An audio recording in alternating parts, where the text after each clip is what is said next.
Hello and welcome, everybody. My name is Etchy. I am your host for this mini special today that I'm titling Direct to Hotfix. So if you watch the recent Nintendo Direct, a lot of cool games shown off, a lot of new DLC, full games, a lot of interesting content shown. And one of the big games that was shown during that was Pikmin 4, along with some recently released ports for Pikmin's 1 through 3, or 1 through 2. And then and also some DLC for Pokemon Sword, or for Pokemon Scarlet Violet. We're going to show off Pokemon Sword and talk about the DLC later. So the plan for this hotfix is basically run through some of the old stuff for Pikmin and Pokemon while we talk about the new stuff. So I'm going to just get right into it. We got our wonderful runner, chemicalqq, aka Kemi, running Pikmin 2 here, pay off debts. So if you want to take it away, Kemi. Yeah, hello everybody. I am chemicalqq, or just Kemi if you're short on time. Gonna run Pikmin 2 Pay Off Debt. I'll explain what that means later on. It's a bit of a weird category name, but I'll let my commentators introduce themselves as well. I'll let you go first, Cap. Go on. Sure. My name's Cap. Glad to be commentating this run today with my good friends here. I've been a Pikmin speedrunner for about 6 to 7 years now, so I've been a part of the community for a very long time, and it's been awesome to see how much we've all grown and improved as speedrunners. So I'm really excited to be co-commentating with my good friend Jack today. Damn, that's a way less self-aggrandizing intro. I was going to be like, hi, I'm Jack. I've played Pay Off Debt for 5 years, current world record holder, and excited to watch the rest. But hey, we'll crack on now, eh? Cool. So yeah, with that, we can probably just get right into it. So should I count us down? Sounds good. Do it. Sure. In 3, 2, 1, go. And we're off. All right. So first thing to mention before anything else, normally in the speedrun, we don't run with a memory card, but obviously it's the marathon setting. You take a little bit of time loss per save or something. It's like pretty nominal in the end, depending on your memory card speed. So, you know, if any disasters happen, it would normally cost like half an hour, but here it won't cost too much time. I like how you So I feel like that's always the first thing. Loss. Yeah, exactly. It's hard to even quantify.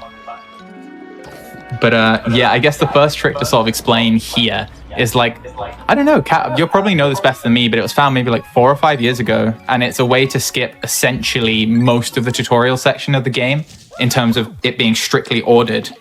I mean, you can see sort of what's happening here, but... Yeah, so Day 1 Extinction was found about 5 years ago by HSS 0136. And it's basically this really cool idea where the problem with Pikmin is that the tutorial in a lot of Pikmin games are very long. And in many Pikmin games, you can't skip it, which is unfortunate. But here we found a way actually to basically illegally throw a Pikmin out of bounds. So that's what Kemi did there is we used some interesting layout geometry to throw a Pikmin out of bounds, therefore forcibly ending the day early. So in this sense, we've actually brute force fixing the... We've brute force skipped the tutorial. Of course, now we start this new day with 0 Pikmin, because we've skipped the tutorial by killing all of our Pikmin. However, the tutorial is so long that we can basically grow from scratch, and it actually is still faster. Yeah, because I mean, the main benefit of this is that you can see the onion, which is this sort of red object to the right, if you're not familiar with Pikmin. That's where everything that you collect with your Pikmin has to pull to, and it's much closer to have it in the sort of spawn area here, as opposed to in the tutorial area, which is sort of around the corner. So even though we only start with 1 Pikmin as opposed to you would start with 5, it still ends up being a lot quicker in the round. I think it saves a good couple minutes if I'd had to, you know, hand wave it. Yeah. The other big thing is the first treasure it tells you to collect is just very, very slow to get it with 20 leaf red Pikmin. So it's really fast to come back later with whites and get it done. It's like, even just that is probably like the major difference in time save. So we don't actually get the treasure now, but we have to get it later. But just like the raw difference in how fast it moves is like really, really significant. Yeah, it's massive. I think like if you load it with just red leaves and get it from its intended point to the ship, it takes about a minute of raw carrying time by itself. Whereas if you have like a fast type of Pikmin on it, it can be really, really I think there's a lot of problems with all of the Pikmin tutorials. Pikmin 1, 2, 3, and 4 all have their problems in their own ways. I think the most annoying thing about Pikmin 2s is that the Pikmin 2 tutorial involves you just watching Leaf Pikmin carry an object very slowly. Oof. And here, unfortunately, we see the Louis cutscene. Yeah. So what Kemi was trying to do actually was a very interesting frame perfect trick. So what you want to do here is you actually want to try to end the day at the same time that this cutscene plays. And you have 1 frame to do it.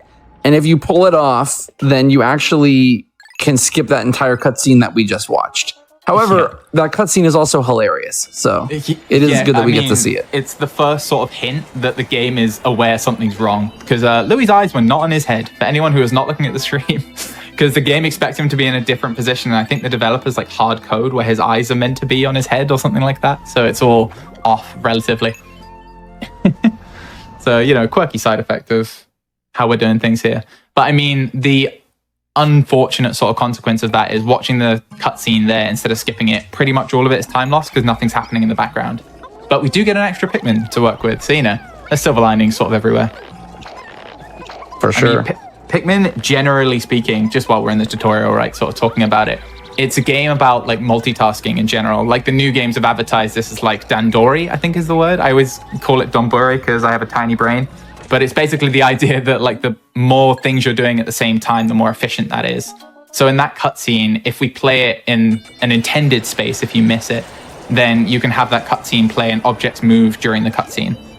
So that's sort of the, I guess, backup to that. Whereas there, nothing else is happening. Yeah, I think Jack really nailed it. So I think something that's really cool in how this kind of works is, you know, this category is payoff debt. And I think it's about time to really go into more details as to what that means. Like, why is it called that? And for us, it's really a thing of, you know, this game, the whole point of this game is that, you know, we've somehow incurred this massive debt in Olimar's company. And in doing so, like, we need to basically find treasures that are worth some value of some type to pay it off. So basically, we now have all of these treasures in the game that give us a certain amount of money, and it's our job to figure out exactly how we want to route it to get all of that money. So there's definitely a lot of like routing that we have done to really optimize this category, and there's a lot of fast thinking, you know, that is required to basically get all of the treasures that we want to collect. So that's like a large part of the game, I think. Yeah, exactly. And I mean, so if you want to think about it in a really simple way, this is kind of like Pikmin 2's any % category, really, in that you're trying to see the first credits roll as fast as possible. And that happens when you sort of achieve the game's first objective of getting 10,000 Pokos. So anybody who's downloaded the recently re-released copies of Pikmin 2 for the Switch, you'll probably be a lot more familiar with this. But yeah, that's the any % for this game, is hitting that credit screen sort of as soon as possible.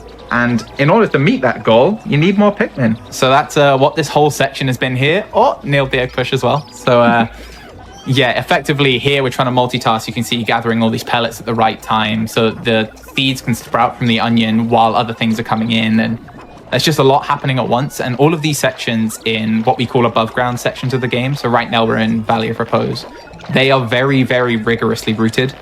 So there is a ridiculous amount of hours of like brain power gone into making these as fast as possible and as optimized as possible in terms of the multitasking. Whereas once we get into the caves, there's a bit of a science to it, but you know, it's a lot more instinctive, I would say. I don't know what your thoughts are, Cap, on that. Yeah, I don't know if we mentioned that the caves are procedurally generated. Yeah, which is why they're kind of, you know, you kind of have to route on the fly when you see a cave layout. Yes. Yeah, I think definitely in terms of speedruns, I think that's what Pikmin 2 has that a lot of speedruns don't have. I mean, I think Jack, Kemi, and I can all kind of agree that, you know, I've speedrun a lot of different games in my time, and I just don't think there's really anything quite like Pikmin 2, if you know what I mean. Yeah, you know? yeah. Like there's just nothing quite like it in that how much it makes you really think every single time you run. And it really just pushes you in a way that I think a lot of other speed games, all speed games push you in a certain way. But I think the way that Pikmin pushes you to improve is very different than a lot of other speed games. Funnily enough, I think is really Kemi was talking about this recently. It's like probably one of the most knowledge-based speed games that I personally have ever encountered. Because the thing about the random generation that sort of Kemi mentioned before is that maybe we'll get into this later, but honestly, it is quite a barrier of entry in terms of understanding. But basically, there's a set of rules at play about how the levels spawn and where the treasures, which is what we sort of mentioned we're looking for before spawn. and Kemi will be using that sort of subconsciously in her head to sort of work out a good game plan for things. I mean, Cap, you always describe it as like, for anyone familiar with the traveling salesman problem, it's sort of like that, but the person actually playing the game has a vague sense of what the shape of the room is going to look like and the distance between things. Yeah, so right. You know what houses to visit in the traveling salesman problem. I think in Pikmin 4, which is, you know, what everyone in the community is getting really hyped for. In Pikmin 4, there's Dandori, right? And Dandori is kind of what the new Pikmin games kind of call organization. And I always thought that was really funny when I first, you know, played the game and I heard that, because what is Dandori? Like, Pikmin speedrunners basically are experts in Dandori. You know, like before even even before, you know, the game officially recognized it, you know, we have spent all of our time really focused on making sure that we're doing everything in the appropriate order, you know. And so it's, you know, we really have spent a lot of time making sure that we're doing things correctly. As just a good example of like just some very simple optimization that we do, you know, notice that Kemi immediately went to the farther treasure on this layout, right? Because we want to get that moving, because that's what's going to take the longest.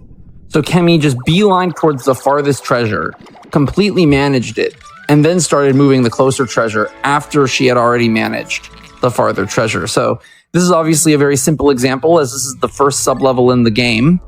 So obviously it's kind of a rudimentary example, but I think it does kind of highlight just like the kind of general tenets that we use while running, for sure.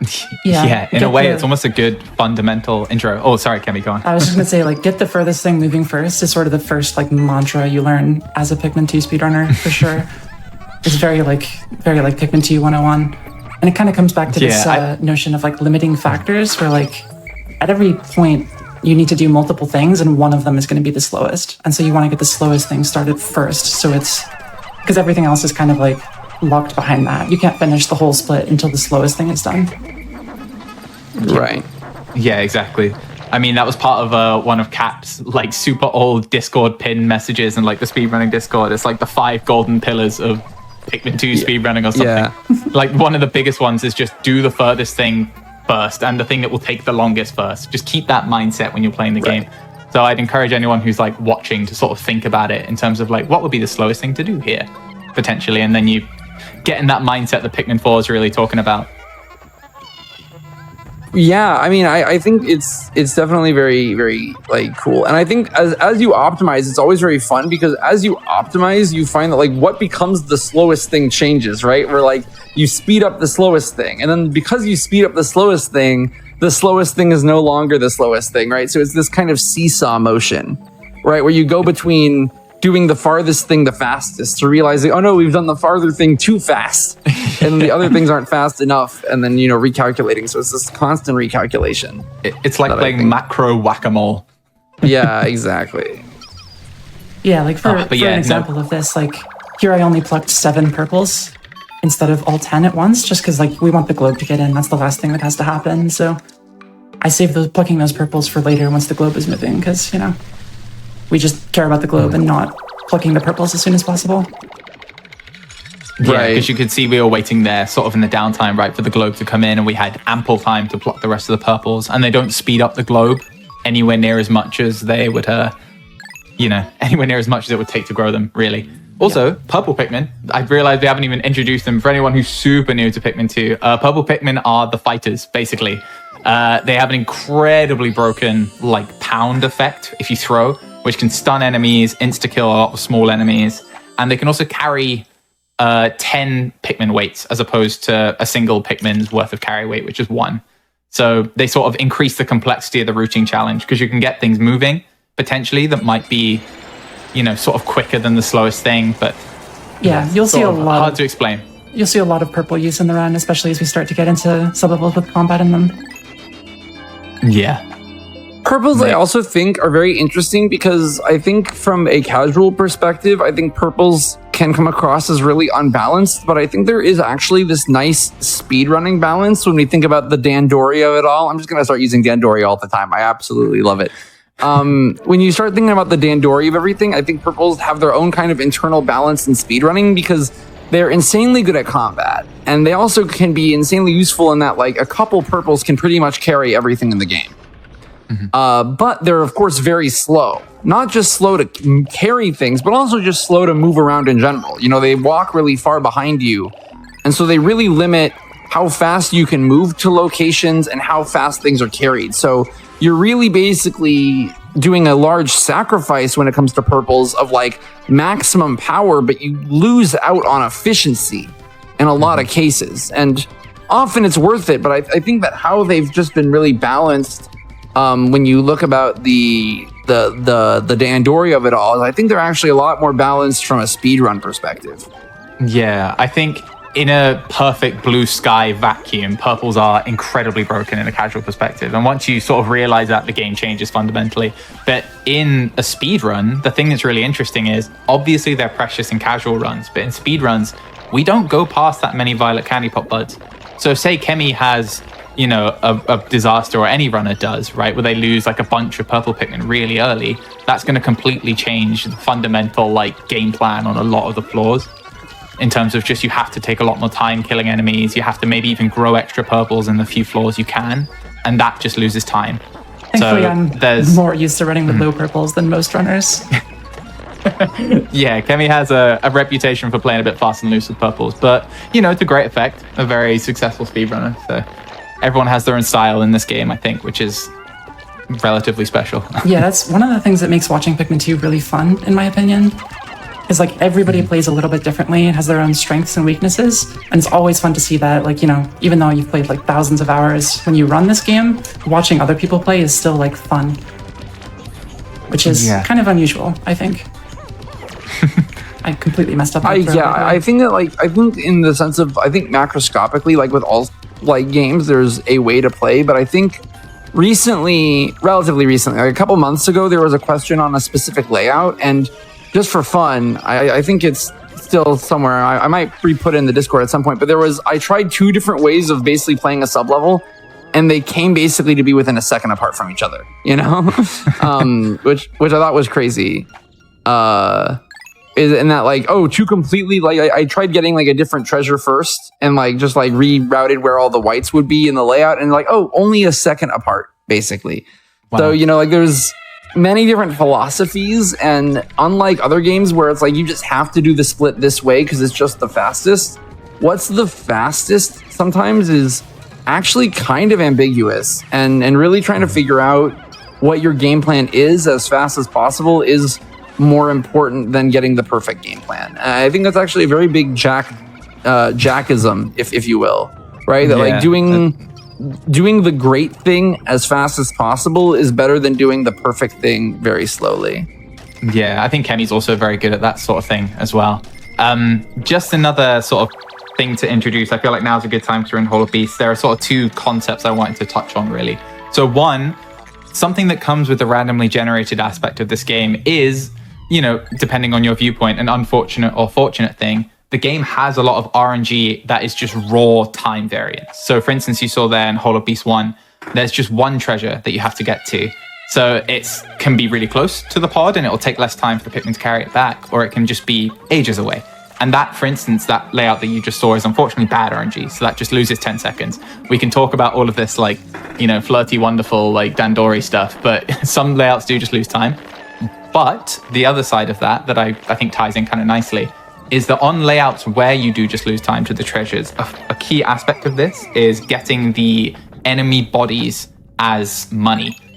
So for people that have played the game and people that haven't, I'll introduce it. It's like basically all bugs in the game, if you collect them, they have a really small Poco value. So this can be anywhere between like 1 and 15 Pocos for like boss enemies. And we need to get, I think the number is 265 across the whole run. I could be wrong, but we have to get about 265 worth of bugs is what we sort of colloquially call them. So even if you have a layout where you do lose some time to potentially a bad placement of the treasures, you can still sort of mitigate that by collecting a lot of bug bodies.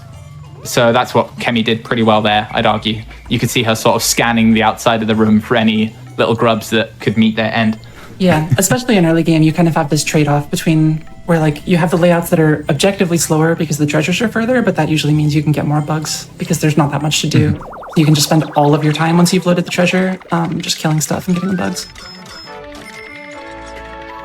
Yeah, exactly. And there are some layouts as well where it's a bit less clear. So say, for instance, you want to get some bugs, but it actually will cost you time because you're not getting treasures.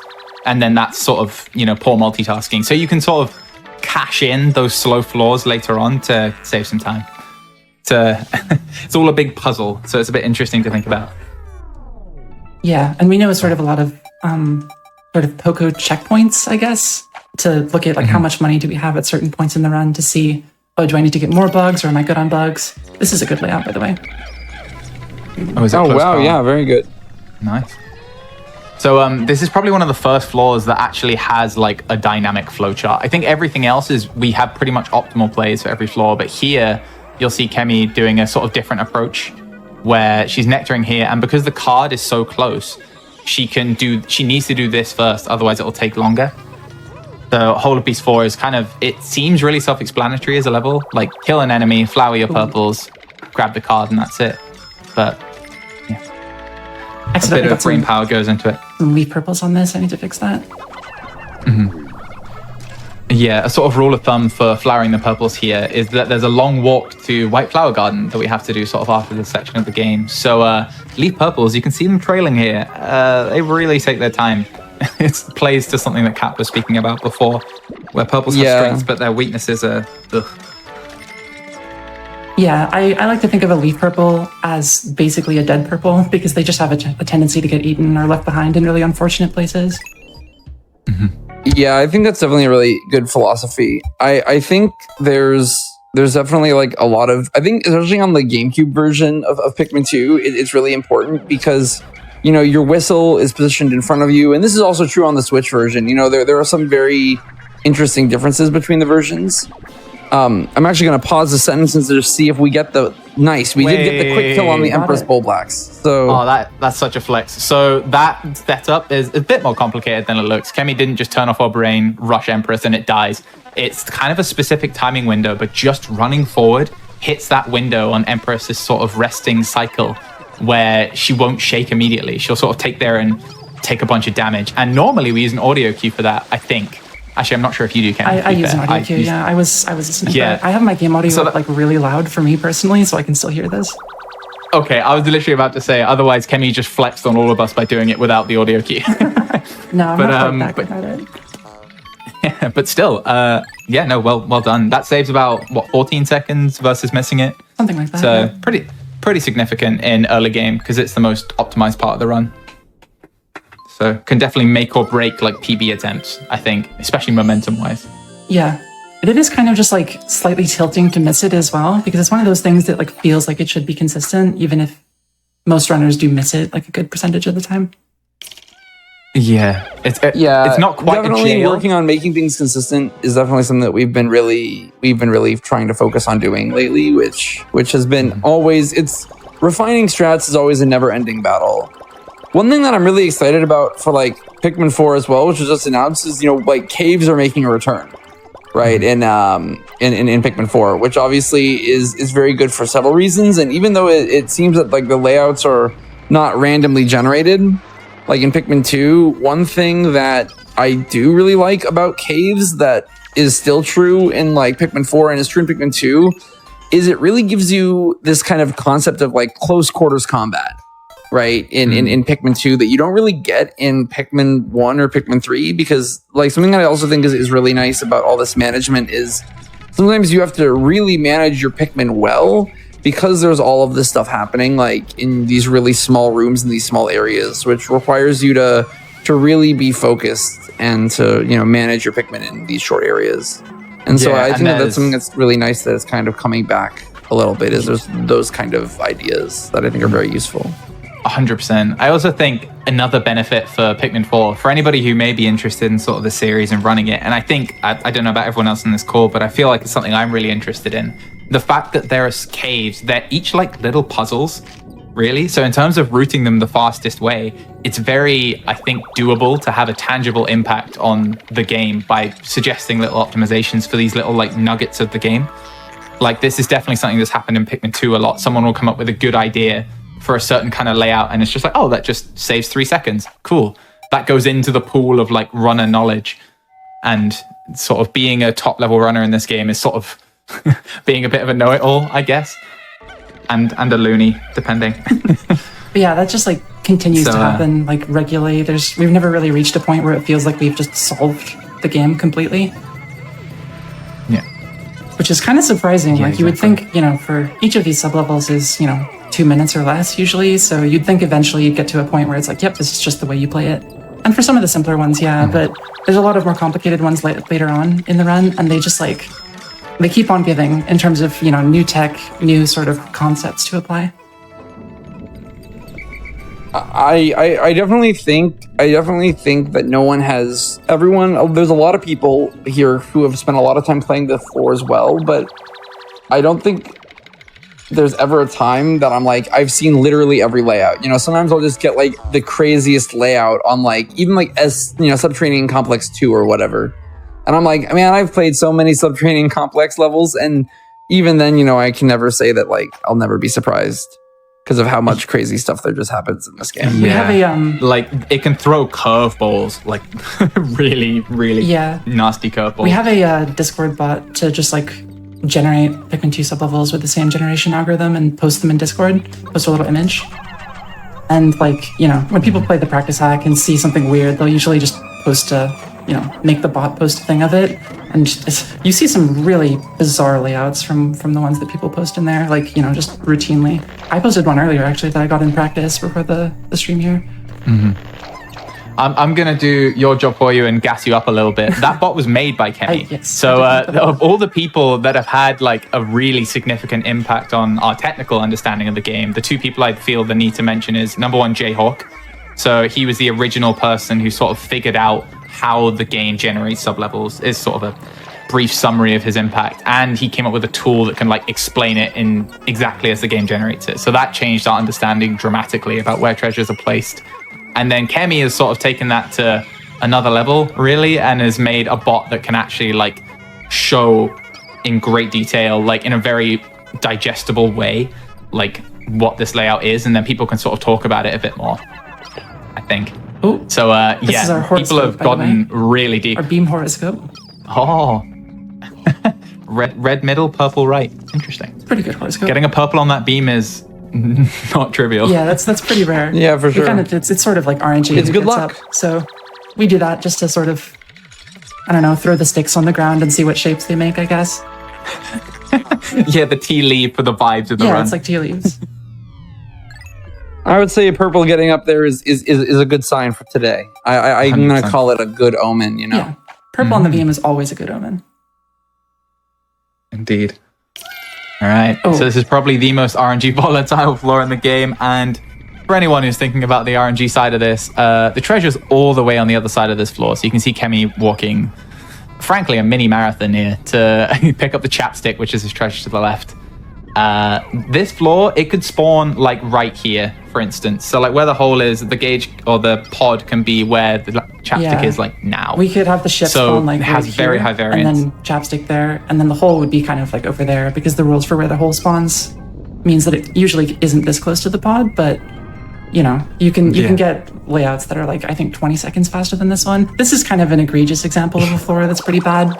Most of them have a more reasonable variance than this, but this is also another sort of tilting early game one, where it's just like, oh, yep, the game decided that you lost 20 seconds on a good early game. Yeah, it can be a little bit of RNG jail sometimes for the really misfortunate. Yeah. It's one of the, I'd say, mental fortitude checks that this game puts you through is every now and then you'll just get sand thrown in your face by a couple of really nasty sublevels, and that is kind of one of them. But hey, we're having fun here. It's a hotfix. It's all good. Well, one thing that's like I think really important to bring up is there also was a mushroom there that we basically didn't collect, and I just want to talk just a little bit more to explain kind of why we didn't. So one is, unlike the All Treasures speedrun, which is a great speedrun, albeit a different one that is always worthy of checking out. We don't need to actually get all of the treasures in the game. We only need to get enough treasures to pay off the debt. And so there's several reasons why we skipped that treasure. One is it's not worth that much money. So it's only worth 30 Pokos, which is arbitrary, but for what it's worth, that is not that much money compared to some of the other treasures. This glove is 100, for example. And another is if we don't get all the treasures in a cave, we actually skip a little bit of like a fanfare animation because we haven't gotten all the treasures in the cave. And it turns out that actually saves an additional 8 seconds. I just want to cut in real fast, sorry, just to say, Kemi, remember to save here. Yes, thank you, Jack. Just in case. Sorry, Let's talk about it's very important. And early blues real quick. Yeah, I think that's really important. Yeah, so would you like us to explain it now or after the trick, Kemi? What is your preference? You can go ahead and start. I think it'll probably take you longer than it takes to do the trick. That's fair. Sure thing. Okay, so this is probably the most infamous trick in the run, I'd say, or the most known. It's called Early Blues, and the name's, pretty much what it says on the tin. The idea is it's the key sequence break in the game that is we get blues much before we're intended to get them. So the intended progression, for those who don't know, is we finish Awakening Wood, get the globe, and then you go to Perplexing Pools, get yellow, and then come back. So obviously by getting blues early here, we're effectively able to do all of Awakening Wood in one day. So there's a lot of components to the trick, of which this is the first. So this is its own separate glitch that's used in the run called Scale Glitch, where if you activate a cutscene as a scale is moving, the scale's position will update, but the captain's won't. So the result is the captain ends up underneath the scale. So that's part one. Part two, you clip out because the developers did not put in geometry here. And also, well done, Kenny, by the way. Sorry for for getting it. That is it's a very, non-trivial trick. Sorry, I'll let Cap if you want to finish explaining it. Sorry, I felt like I was just... Well, sure. I mean, I think, Jack, I think you did an excellent job. And I mean, the knapsack in general, which is what we get in White Flower Garden, the knapsack in general, you see, really breaks open the speedrun because we do a little bit of a trick. So Kemi's doing one right here, actually. She needs a blue carry, though. That's what she's rolling for right now. 33% chance, by the way. But the knapsack basically allows the Pikmin to carry the captain. And they try to carry it back to base. But again, because of how the waypoints work, they can carry it up to these areas. And the knapsack in general is, not just for early blues, but really just breaks open the entire Pikmin 2 speedrun. Because it allows you to access a lot of areas that you couldn't otherwise access. And I really think that kind of makes it probably the most important treasure or the most ability in the run, which I think is very funny because it's usually one of the more overlooked things that when you first play this game casually. Yeah. But it really breaks open what we can access in the speedrun. And from a routing perspective, I think it probably is the most important thing that you pick up. So to kind of finish how this trick works, by the way, you run off, and because you run off a ledge out of bounds, and then you use the knapsack. And because the game is sort of treating you as a carryable object at that point, it kind of warps you to the nearest waypoint as like a failsafe. It's like, oh no, a treasure that you're supposed to get has fallen out of bounds. We need to put it back in bounds. But because we run off at this particular spot, that puts you in the Blue Onion area. That's what happened there after the scale clip. Yes, yeah, right. I was about to say you beat me to that, but it's basically a bunch of glitches all together that allow us to get blues early. And to give you some sort of flavor context about how much the developers did not want you to do this, there is basically an infinitely high invisible wall around the Blue Onion area in like the game's like physics, right? So even if you somehow got out of bounds on top of the level and just walked, there was a massive invisible wall. So developers did not want you to do this, but speedrunners said, we'll go under. Gonna dig our way in.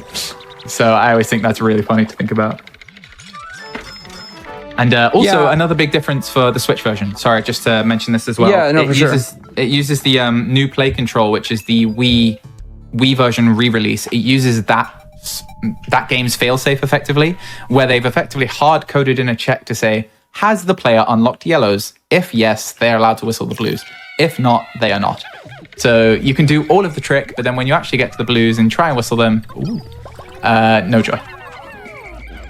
Yeah, so because of that, early blues as it exists, the way that we use it in the speedrun, that is actually a GameCube exclusive. So this particular route, unfortunately, is kind of exclusive to the GameCube. So if you get the Switch version, there's obviously a way of running everything on the Switch version. But if you get the Switch version, you can't really do this trick as described. I mean, you have to do kind of a more traditional way of getting yellows before you can get blues. So this early sequence break really is a Nintendo GameCube exclusive. Yeah. And that's like one of the major and it reasons saves that GameCube is the fastest version to run of this game. It saves a ridiculous amount of time. Like, I can't even quantify it. I have never known this game as a speedrun without early blues also being in the same frame of reference. It saves a bonkers amount of time. Like, there's a category called no major exploits that we run, which is essentially glitchless with an asterisk on it. And there we obviously don't use early blues. And the world record for that is, I think, about 11 minutes slower. Obviously, there's a couple other tricks that version can't do, but it gives you a sort of idea. So it's I mean, also one thing to mention on Snaggered Hole 2 here is you'll see Chemi growing more whites. You know, we talked earlier about how broken purples are, at least in terms of like how they're perceived, but in the speedrun, whites really, I think, are one of the most important Pikmin types, because whites have many properties that are important, but notably, whites carry things faster. Whites are the fastest carrier in the game by a lot. They essentially, there's a little bit more math involved, but to keep it simple, they basically carry, white flowers basically carry twice as fast as normal other flowers. So basically, they carry so much faster. So you can imagine in a speedrun, a routing game. Should I do it? That requires you to collect treasures as fast as possible.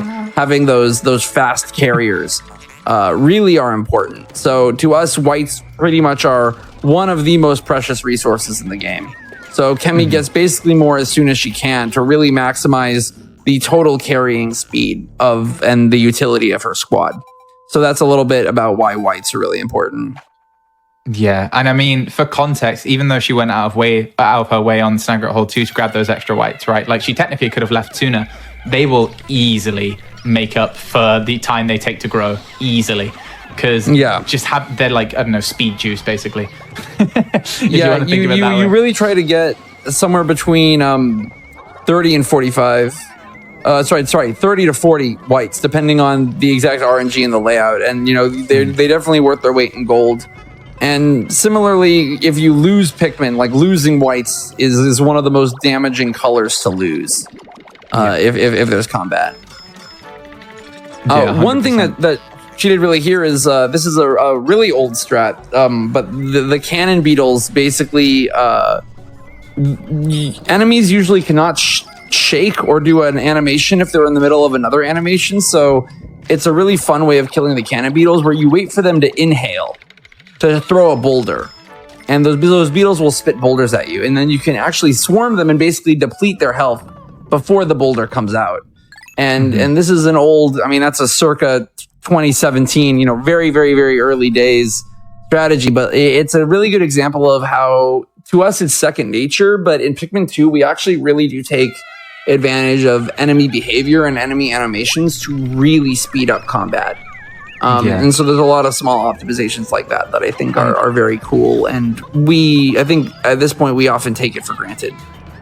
Yeah, 100%. I think especially with the cannon beetle one, because it's a lot safer as well. Because you don't have to stand back from the cannon beetle, which is sort of where it's dangerous, right? Like, if you're near a cannon beetle, it's not going to be able to hit you with those sort of boulders. So, really. I think another thing to mention, now might be a good time. I think 4 would have been a better time. But effectively, a key mechanic that you'll see Chemi utilize a lot, and you'll see she's moving the camera like a lot in certain sub-levels where things get a bit hectic. The reason that is effectively you can deload enemies in the game if they aren't shown on screen, is a very simple explanation of it. So you can keep enemies off screen, and as long as no Pikmin walk near them, because they have this little like halo around them where they'll load enemies if they're walking past, the game effectively treats enemies like they're not there. So it's sort of like putting your hands over your eyes and just pretending, you know, the boogeyman's gone. So we'll do that a lot on really hectic sub-levels to sort of pace when we're fighting enemies and at what times. I also want to mention on the sub-level, like, because we know how the generation works in this game, we can kind of like infer where treasures are going to be most of the time from other things that we can see. But on the sub-level, because both the treasures are inside enemies, unfortunately we cannot infer where that bulb orb is going to be. So I got pretty good luck just looking for it, sort of basically randomly sweeping around. but this floor can be really bad sometimes because you have no idea where the bulborb is going to be with the marble. Yeah, because enemies are placed effectively randomly. In like certain spots in the rooms they'll spawn, but like which enemy you need to kill is essentially random.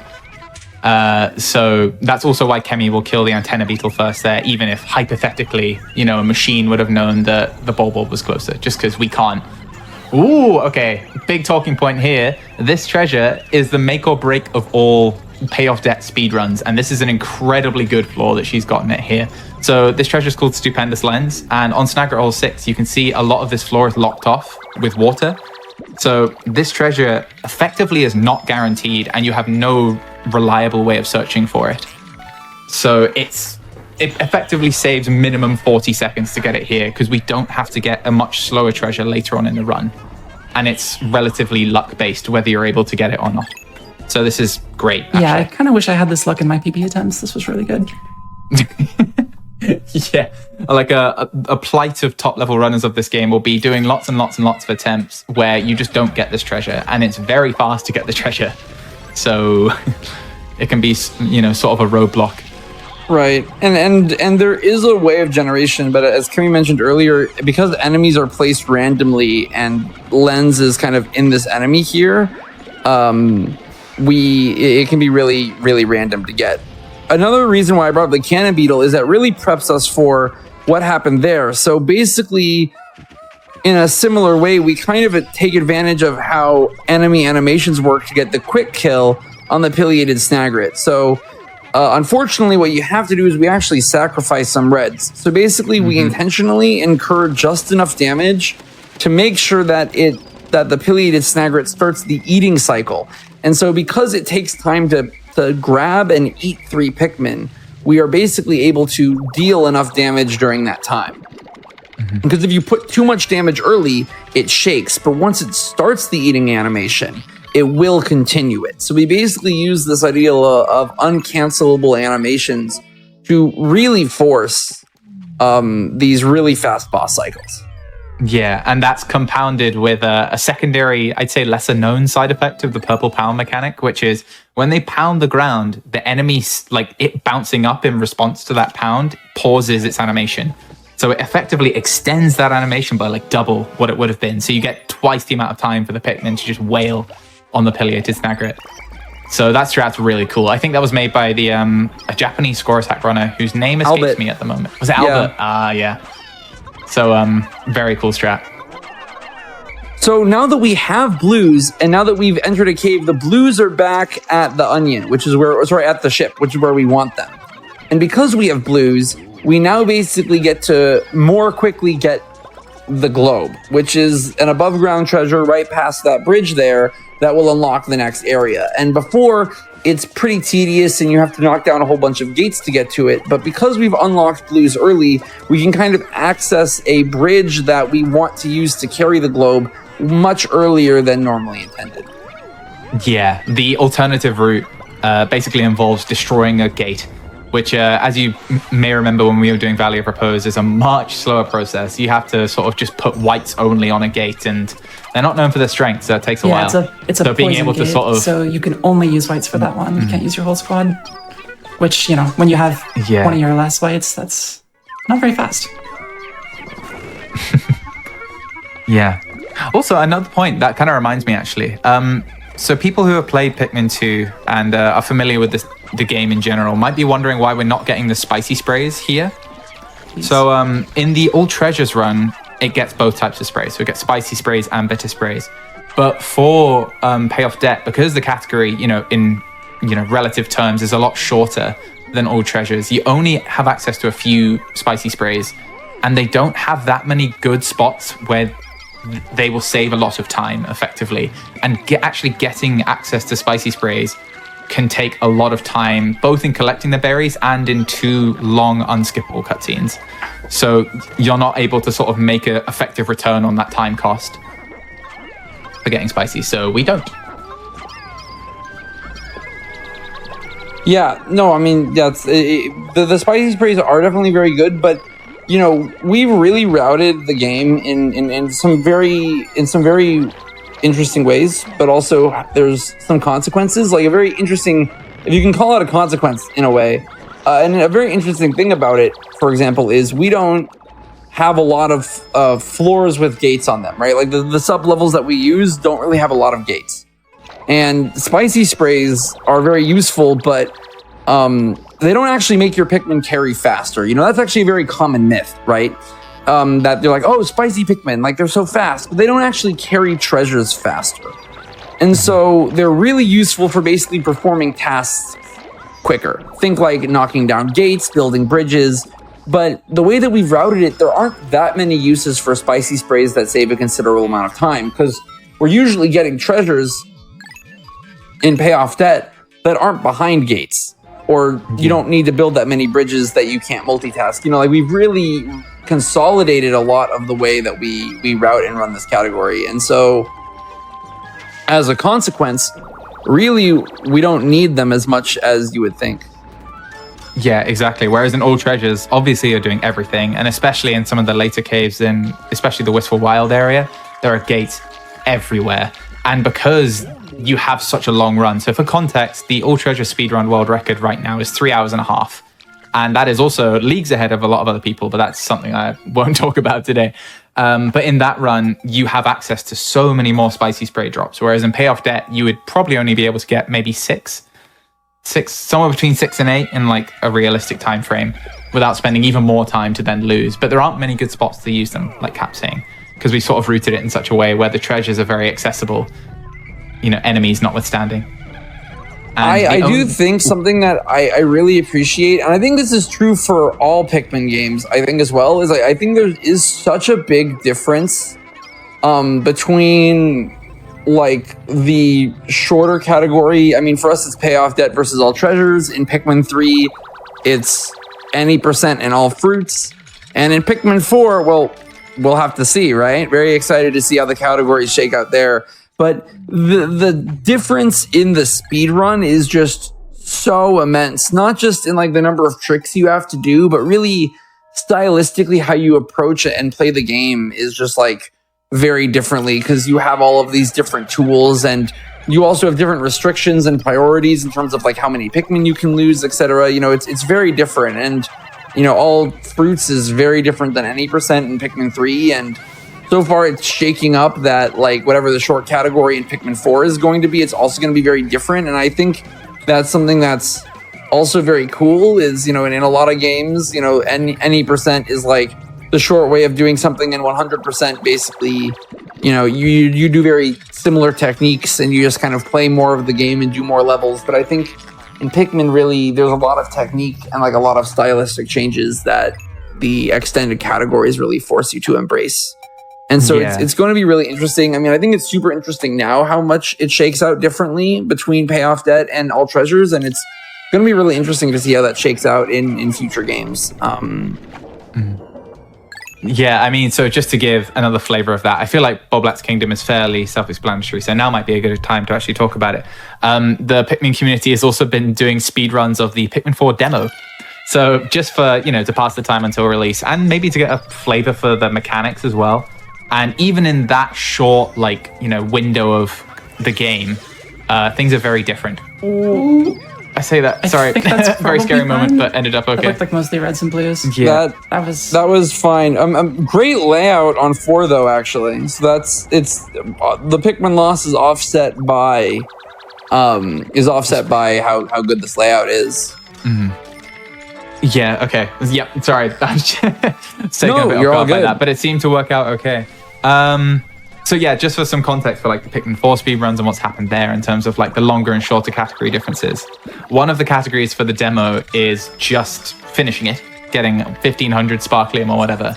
And that is already so different in terms of just you skip a lot of Pikmin growth, you don't do various sections that are all treasures and all commanders. Is it commanders? Crewmates? Castaways. Castaways, that's it.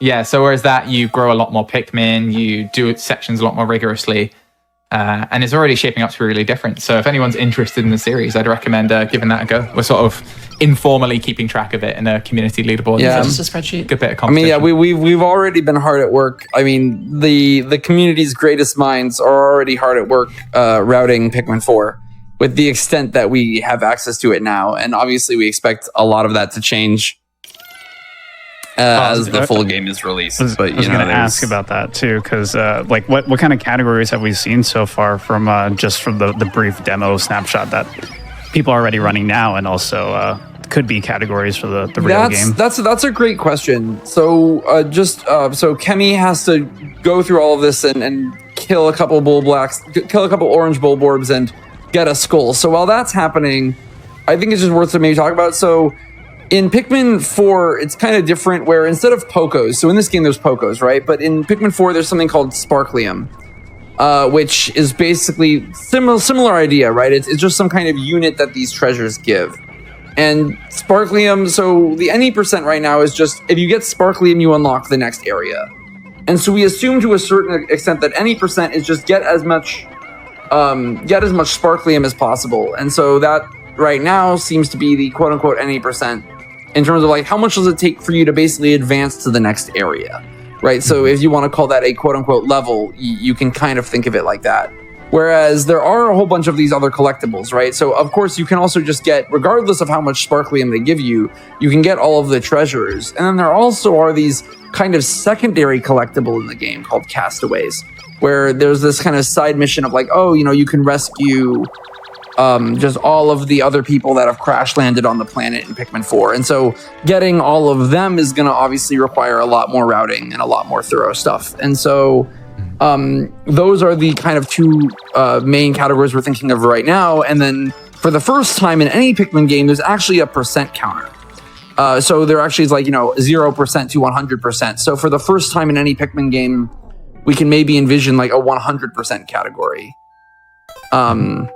At least a sort of in-game defined So there one. might be, several different categories, but we might actually see a 100% category for the first time in Pikmin speedrunning history, just because the game actually is now kind of officially tracking that kind of metric. Yeah.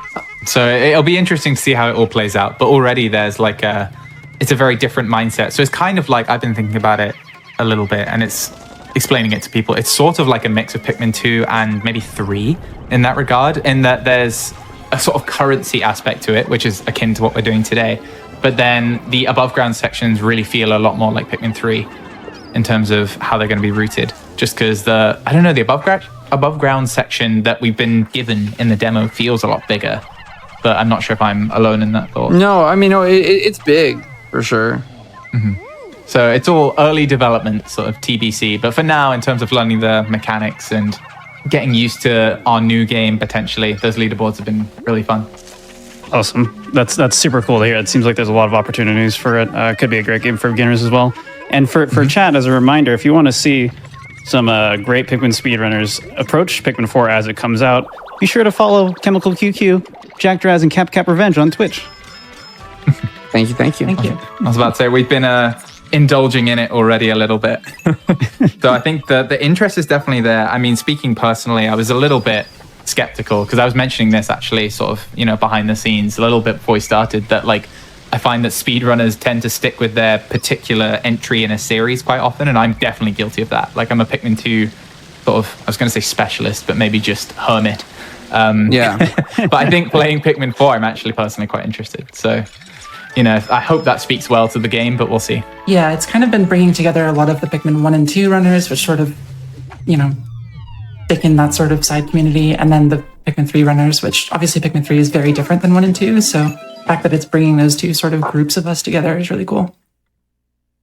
Mm-hmm. It's very good that you say that, only because I think this is actually a great example where I think there is such a cool strength within that kind of, it's really easy to kind of say it. And when you say it, at first it sounds like a weakness, but I actually think it's kind of a hidden strength. I mean, I think what's really cool about Pikmin is there are these kind of Pikmin fundamentals that I think really move through all of the different games, but I think all of the different games are actually very different speedruns. Yeah. Right? I mean, I think that's pretty safe to say.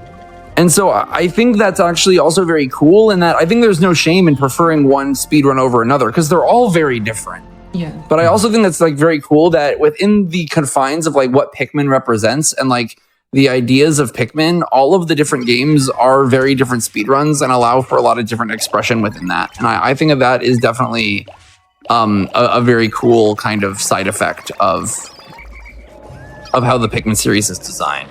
Oh, 100%. Like, it's something that you do see when rare individuals sort of cross the borders and become multi-game entry threats. So, like, two people that spring to mind for me are IID. If people have heard about Pikmin speedrunning separately, he's a legend in this scene, definitely the GOAT of Pikmin speedrunning. And also recently, a guy called SBU Diver. He's an incredible, like, all-series runner, has got world records in all the new Play Control 2 entries, has got world records in 3, and also now is pushing for Pikmin 1 world record on new Play Control, which is, that record stood for ages. Sort of maybe, getting into a bit of a tangent here, but the Pikmin 1 new Play Control record has stood for ages. So it's interesting to see someone start climbing that mountain. By the way, this treasure right here is the treasure that you're supposed to collect in the tutorial that we're now getting later. And you can see just how fast it comes in at this point, as opposed to just sitting around and waiting for it for over a minute, I think, if we did it at the intended time. Yeah, and we're able to multitask that time as well to flower the blues that we sort of didn't before. So this reroute was made by Ice Cube, I think, just before my run at GDQ. So what, 2020? Something like that. And it's been just a staple ever since. And the idea is that you spend the time a lot better while that treasure is collecting, basically. Yep. So I do have kind of low blues. We're ideally looking for 60 here. I did have a bit of an accident on BK4.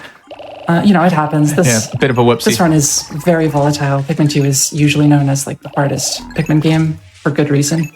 Electricity in Pikmin 2 is very brutal. It's like, I think the main run or the main game where reliably, if you're playing it from a casual perspective or you're even beginning to speedrun it, I think there's sort of a trial of error of like having your entire squad light up in like a second by trying to do something and you mess it up slightly. Yeah, 100%. whether that's bombs or electricity. I mean, the cave coming up is probably the best example of that. So it's Subterranean Complex, which is what we're entering here. We're doing a lot of stuff on the way. But this 100%. I was going to say this split is also where we collect the majority of the above ground treasures that we're going to get in Valley of Repose. So these are the ones that we've deemed are sort of valuable enough and also accessible enough. I just want to quickly pause. Oh, sorry. No, I just want to point out lifeguarding. A lot of people actually, it's very easy casually to not even know that's a mechanic. But what you saw there is that the idle blues in the water picked up the drowning Pikmin and threw them to the nearest a waypoint that is on land. And so we actually use the blue Pikmin lifeguarding to actually ferry Pikmin across the lake there so they can start digging on a treasure. I just wanted to point that out while that was still actually actively happening. Yeah, I think it's a really cool mechanic, and it's really cool that we were able to. I think it was Kemi and myself who were brainstorming it a little bit, but like that, adding that lifeguarding in there is a lot of fun, and it's really cool that we can actually showcase that mechanic in a speed run. Yeah, and it's awesome that it's optimal. It's such really a cute, good strat, and I feel like so many people have just been like, "How can we put this in a speed run, please?" It's so cool, and now you two finally found a way. I love it. It's so the kind of thing that feels so promising in so many places, but just barely doesn't work out for one reason or another. And we finally, 6 months ago, 8 months ago, found that one use for it. Yeah, something like that. Yeah. It's funny because I think it saves maybe 2 or 3 seconds, but it's incredibly worth it. Objectively, it's optimal, it's worth doing, and we finally get to use fun. lifeguard. It's also way easier. It's fun. It saves 3 seconds. But it's great. Why not do it? Yeah, and Kemi's right as well. It definitely is easier, despite sure. looking a bit scary as well, because you're just voluntarily drowning your Pikmin for a second. Just barely. This is a really nasty trap in Pikmin 2, and also a kind of weird mechanic that's sort of invisible, but it's worth explaining. It's kind of a love it or hate it mechanic, I think. Most hate it, to be honest. It's called Lockout, is what we refer to it as. So you'll see this cutscene here is playing, where a treasure is collecting. There's lots of them in the run. They can happen frantically. An unfortunate side effect of this is, apart from movement, and I think changing the camera, you're locked out of all of your controls for about a second after each of these cutscenes. So yeah, So this is throwing, whistling, dismissing, all of that. after I saw that cutscene from approaching the hole there, I was just mashing Y the whole time, and it just didn't let me switch for the first little bit. So that's kind of a feel for how long lockout is. Yeah, and given that there's so many points in this game where you really need to react to something, whether it's like electricity or bombs, these like big show-stopping hazards that we're talking about before, that can be a killer sometimes. So you have to play around it really, and the best runners will and do.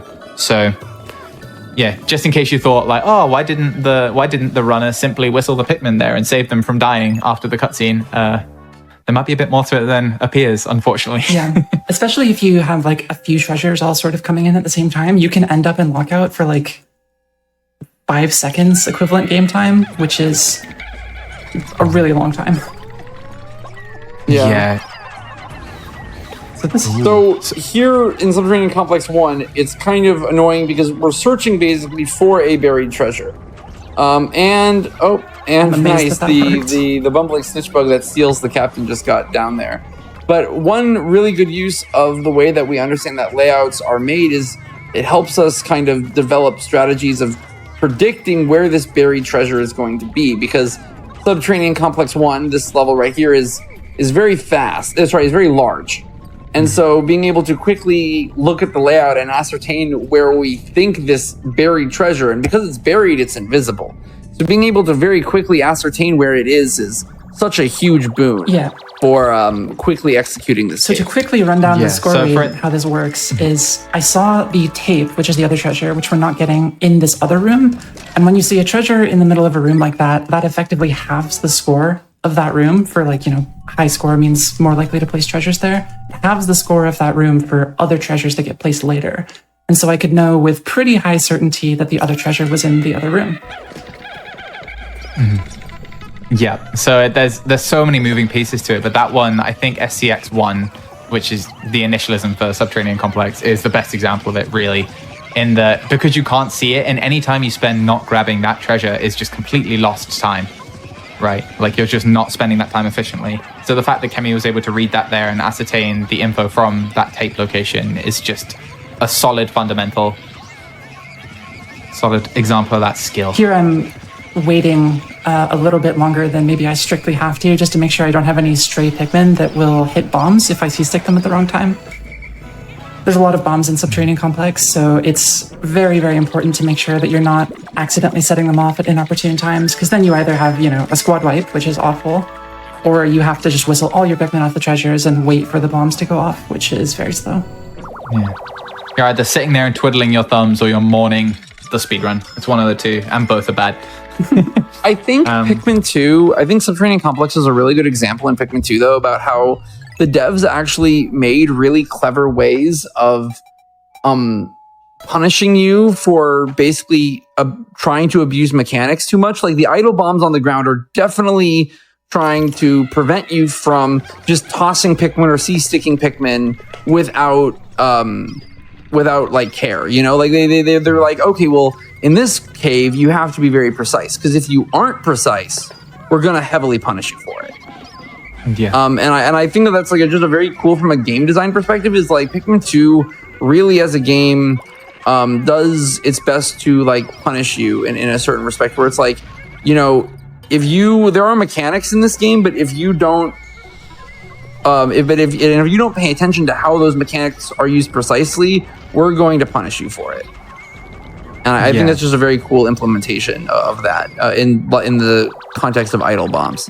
Yeah, exactly. So, and just for people that aren't super aware of the technical side of it as well, the two conditions for a Pikmin hitting a bomb are either if Kemi swarms it, so that's using the C-stick where she can manually control Pikmin, or if a Pikmin is just idle. So that means either it's been thrown, it's been left behind, and it's near a bomb. It will actively run towards the bomb just to see the pretty lights, I guess, and then kill themselves. So, yeah. So as Cap says, it punishes that sort of whimsical, throw your Pikmin wherever you want, don't think about it type approach. Yeah, in Subterranean Complex, it can kind of feel like herding cats, where the cats are all actively trying to die. Yeah. So it's definitely a bit of a noob killer, I think, in terms of a speedrun as well, especially, let alone casual play, because there's just a lot to think about. But yeah, that was a really good floor, actually. Something to note there. And I think Kemi played it really well, getting one of the treasures that's far away moving with the blue Pikmin, which is sort of medium speed, and then addressing everything else with the sort of fastest and strongest Pikmin as required. So, good all Subterranean around. Complex 3 is one of those Notice floors here that can we're be- growing more whites. That's because, as mentioned before, whites are just that good. Yeah. You know, they're just very important to the speed run. And so we're a little bit late into the run. So this is actually basically going to be the last growth. Barring Pikmin loss that we need to mitigate, this is the last kind of dedicated growth that we do in the speed run. So it really is a testament to how important whites are, just to really optimizing speed. Possibility for a Yeah, minor I skip mean, right here. essentially, a good way of thinking about it. Are you going for a rim walk? I didn't get the layout. No. So Okay. there's a little skip that you can do there where if the hole is on the opposite side of this room, this layout is pretty much always like this, except the hole placement. If the hole is on the opposite side, you can kind of nap over the wall and get onto the sort of rim of these cave units and then jump off the edge and get to the hole about 6 seconds faster. But that's 50% of the time, just depends on where the hole gets placed.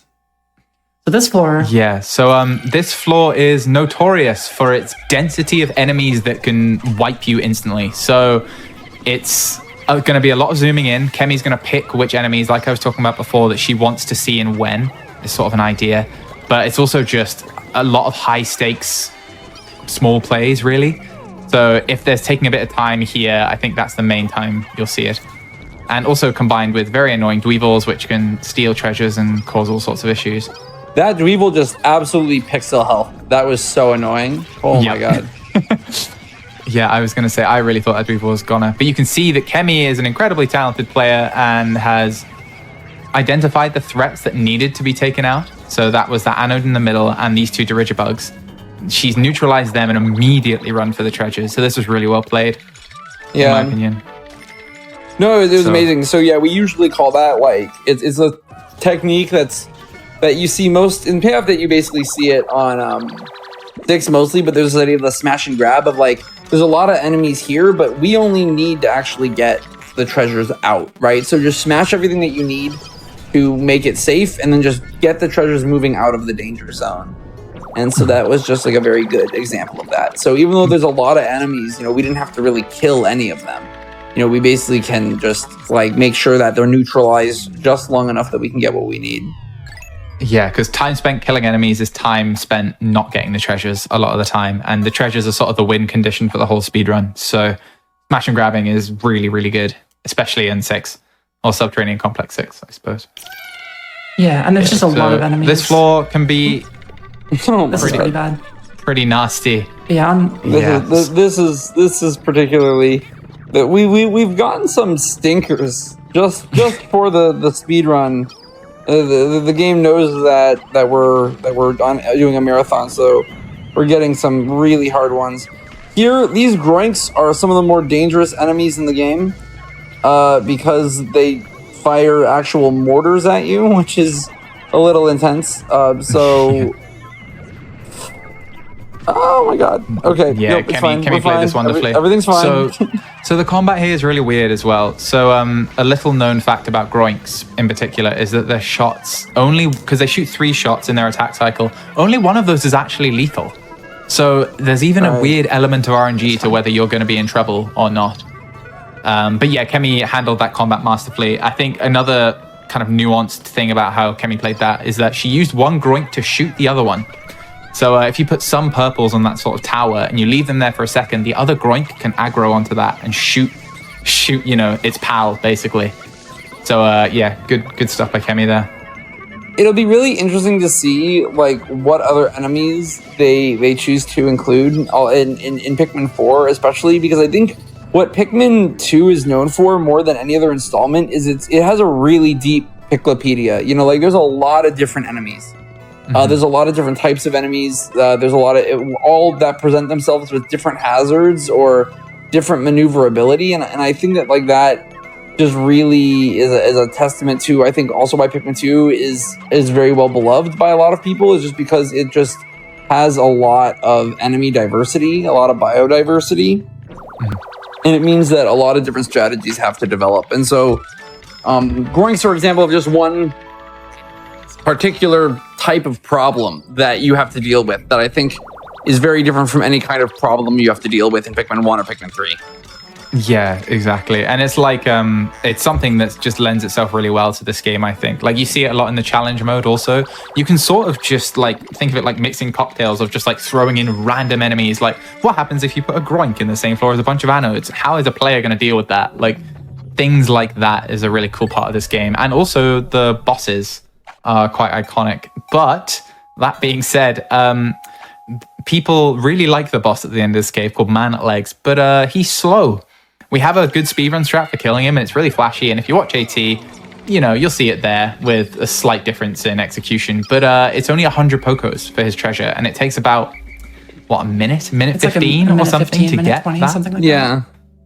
And there are so many faster alternatives that you can go to instead. And we have, the route does not fight Man at So Legs. something interesting to note is that because the caves are random, that for Subterranean Complex 7 can very, very rarely, like less than 1% chance, generate without the tower room where the tower Groink is. And the tower Groink drops a treasure, so it's missing a treasure in this case. And if that happens, we can do Man at Legs as like a backup for an extra 100 Pokos, but we didn't get the marathon unlock this time. Yeah, the marathon voodoo. I was about to say, I think you recently had your first one of those, right? Yeah, Because for yesterday. context, it's about, what, a 1% chance for that Just to happen? about 1%. And I think it's sort of, yeah, it's like a rite of passage for most speedrunners to encounter some sort of missing treasure. I think for context, there are 5 off the top of my head. It's kind of a good pub quiz question of like, what are the treasures that can be missing? I can double check that in number in a bit. Just Yeah, off the top of my head. and each of them have their own sort of statistical likelihood. This is sort of tangenting into not payoff debt relevant things, but the most statistically likely treasure to be missing in any particular speedrun of Pikmin 2 is a glint beetle in Submerged Castle 4, which I believe has, I think, a 4% chance? Or 2.5. It's I believe 2.5. Yeah. It's still way too high for like a treasure just to not show up at all. So 1 in 40 times you play through that floor, one of the key treasures you need to finish the game will not spawn. And that's a quirk of the RNG algorithm. For all of its sort of strengths, there's a few weaknesses that I don't blame the QA team for missing, given how unlikely some of them are. No, for And sure. the real kicker is that because there's nothing that feels worse than being like there's no backup for that one. You just reset. Yeah, it's done. There is no backup. Yeah, you just lose all of that. It definitely is one of those ones where it's really sad if you get like 2.5 hours into a run and you're like, oh well, there's no treasure here. But no, luckily it's not something we have to worry about in the confines of this run. Yes. I definitely think one of the blessing and a curse is like of, I think that's why I can understand why they didn't do this, but I think stylistically it helps that like in Pikmin 4 they're like, all the caves are gonna be set layout, which of course ruins definitely some very interesting elements that we like in Pikmin 2, but at the very least we know that there aren't going to be any shenanigans. Like missing treasures and stuff, which is nice. Yeah, exactly. I think to round out that topic, I think my favorite missing treasure is there's one treasure that I believe is literally 1 in a billion likelihood where the boss enemy in a cave called Shower Room will not spawn. There is 1 seed out of like every possible seed. 2 billion it's literally seeds, 1 in 2 billion. which is Was it Grass Digger hilarious. who actually modified Jayhawk's Cave Gen and searched all 2 billion possible seeds and only found the 1? Yep. Oh, yeah. Right. I did not know that was Grass Digger. Amazing. Well, no, that's how we knew, because like you couldn't really check for it easily. You had to brute force all 2 billion seeds. Yeah. Wow. Just to find it, and So it was the rarest one that has actually happened in an RTA run, so not using some kind of code to force a seed, was I got the missing Crawmad in COS4 at one point, which I think is 1 in 5,000 or something. Yeah, it's 1 in 2,500. I don't know why I remember 20, that one so neatly. Or it's something really, it's really incredibly unlikely. rare. I think that's the only time it's been seen real time. Yeah, I think that's definitely the rarest one that still showed up. Yeah. So in terms of FC, this cave, just to kind of cut back to what we're looking at, I guess, it has quite high RNG variance, but it also has some of the nastiest layouts, like in a very different way to Subterranean Complex 2. I think it's why a lot of the speedrunners actually do quite like this cave. I think it's very challenging, but yeah, you will see later on that there are some really tough pickles that you can get in. By the way, but for now, these boulders they just, for some reason, they don't really hit Pikmin carrying treasures very well. So this looks really risky. It's actually not. This is fairly safe. Yeah, you can send a treasure like, parading in front of a armored cannon lava and it does not mind. Unlike in Pikmin 1, where you will pay with their lives. Yes. In Pikmin 1, the boulders that looks wrap around the parts. They don't just like crash into them and break. They like get pushed out by the collision and go like all the way around and kill all of the Pikmin along the way. It's very sadistic. Oh my god. But yeah, no, good play on this floor. I mean, the key thing that you saw Kemi do is just like run to the far room as soon as possible. Like any combat, I mean, it wasn't super relevant for this floor, but most large-scale combat for FC2 there involves killing like large ball bulbs or maybe cannon lava if you're a bit scared. And you can usually do that after you've loaded the far treasures. Ooh, difficult. And this floor is probably the most complex in this cave. So there's a buried treasure, there's a bowl bear that can wreak havoc if not dealt with, and there's one other small treasure. So the hidden one is obviously the key one that you need to ascertain its location ASAP, which Kemi appears to have done. But now the thing that's probably in the back of Kemi's mind is, where is everything else? I've loaded the sort of hardest and most awkward to find treasure, but I still need to get the rest done. So the really awkward thing about this layout, which is both a blessing and a curse, is so there is this idea Jack already brought up about like 20 minutes ago, this idea of unloading, right? Where there's like, where most enemies when they're off camera don't move. There is an exception to this though, where the bull bear and the bullmin actually as well are known as roaming enemies. And what it means when an enemy is roaming is that it will just move on its own. Like, it doesn't matter if it's on camera, off camera, it doesn't matter. It will just go anywhere you want. And so, of course, this is also going to be a blessing and a curse. Sometimes you'll be doing something, and the bull bear will just walk right into the spawn room, right? And it's like, excellent, thanks, dog. And sometimes it'll be like, I'm going to go just into a random hallway. It's just on the other end of the map. Yeah, it goes searching for rocks or something on the other side of the sub-level, and you have to spend like 25 seconds chasing him and then 20 seconds ferrying his treasure back. Yeah. But Kemi got quite a good variation here, I'd say. The bull bear was sort of making his presence known at a good time. He showed up exactly when I wanted him to, which is very nice. Attended the function at an appropriate time. So I'm going to wait for the bug body here because it's worth 10. It's one of those few times where we actually do want to like lose time waiting for bug bodies. Yeah, exactly. I mean, a good rule of thumb, and again, it's one of Cap's old wisdoms that I remember when I started this game, is that if a poco per second is sort of a metric that we use, and if an action results in you getting 2 pocos per second spent doing it, a good rule of thumb is that's probably a good thing to do. So you can see Kemi was waiting there for maybe, 3 seconds after the cutscene for that body to collect, but that body's worth 10 pocos, thus it's about 3 pocos per second, which is above that sort of key stat. So generally advised to be a good choice. I'm going to do something a little bit risky here. So I'm not going to break this. So we were talking about deloading before. This is an interesting quirk with electric gates. They can load, they can turn off while not loaded, but they cannot turn on, is the theory. So this should just go right there's a bit of through risk if here. it's fast enough. But if a cutscene plays at a wrong time, then it can load. But yeah, I think that's worked.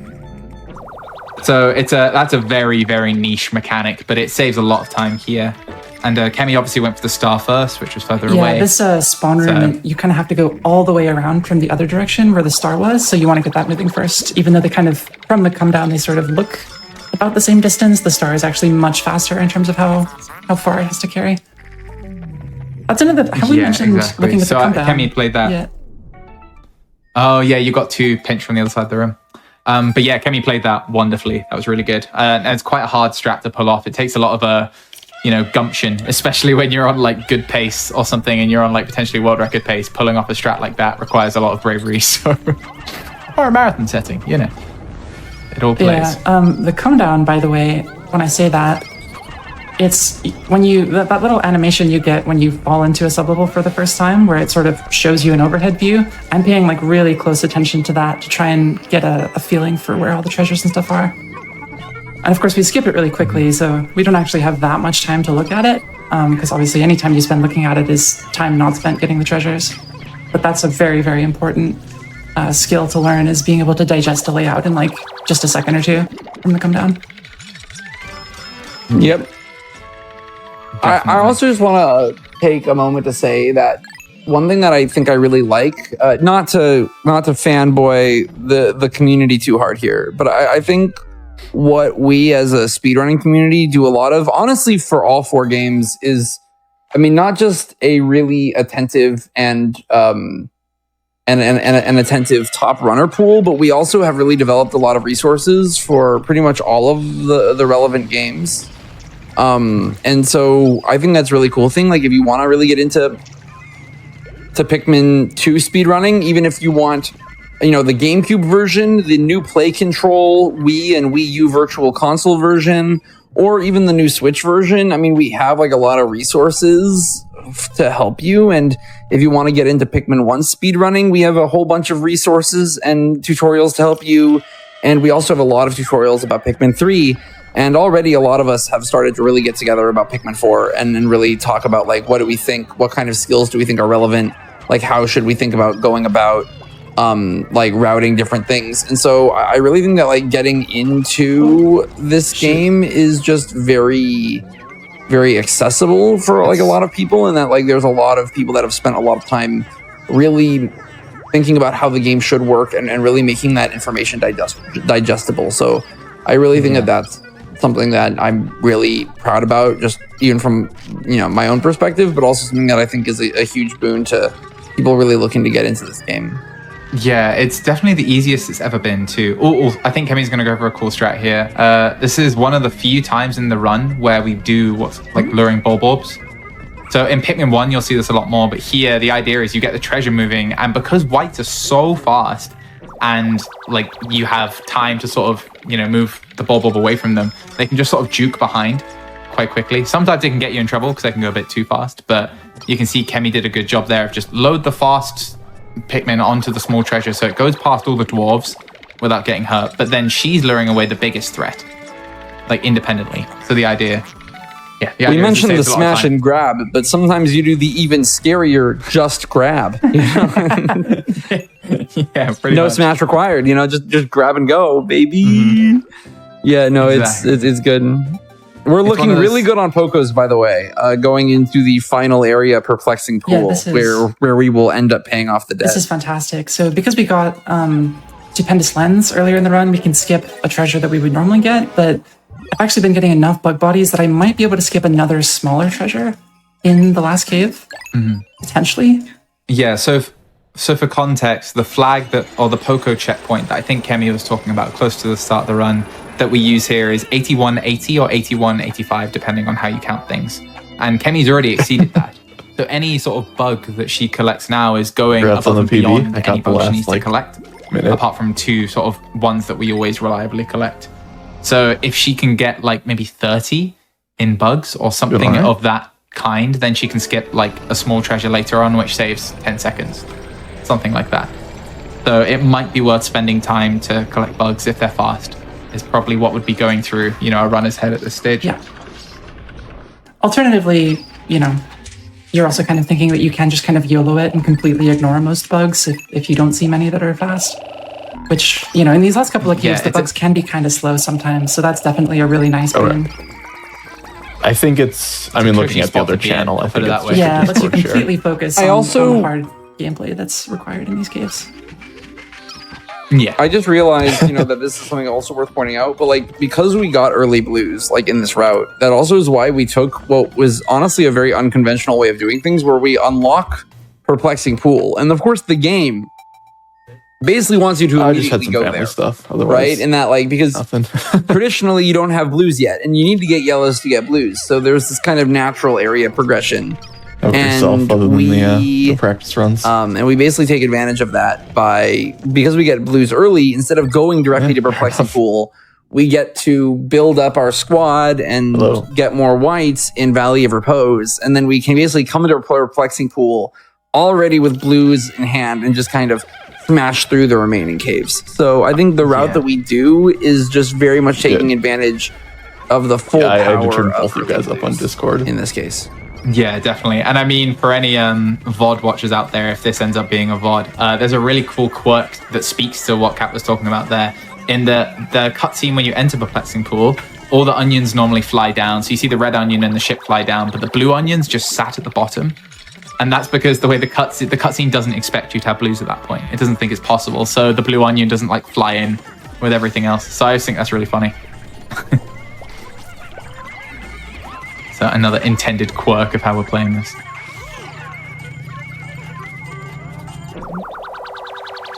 Right, so this is I think Cap was talking about this like a while ago now, but this is one of the only caves that we go into where we have to actually contend with gates as part of the sub-level.